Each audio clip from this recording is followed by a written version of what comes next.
Marianne, ce petit bateau n'aura pas réussi à pénétrer dans les eaux territoriales de Gaza. Une fois encore, l'armée israélienne l'en a empêché. Ce chalutier suédois et 3 autres navires transportaient une cinquantaine de militants pro-palestiniens décidés à forcer par la mer le blocus israélien sur Gaza.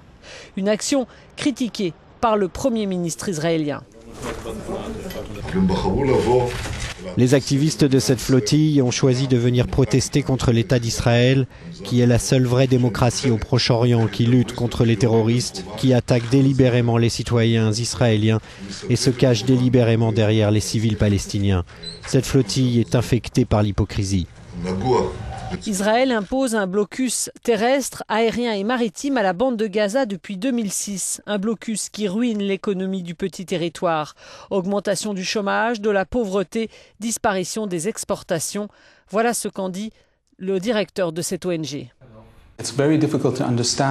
Il est très difficile de comprendre cette politique israélienne basée sur la sécurité intérieure. L'une des raisons avancées par les autorités est le désir de mettre la pression sur la population de Gaza et sur le Hamas qui contrôle Gaza, avec l'espoir que ça affaiblisse le régime, que ça apporte un changement de gouvernement à Gaza. Mais de façon évidente, ça n'a pas marché. Ce n'est pas la première tentative. En 2010, la marine israélienne avait violemment arraisonné une flottille acheminant de l'aide humanitaire à Gaza. 10 Turcs avaient été tués.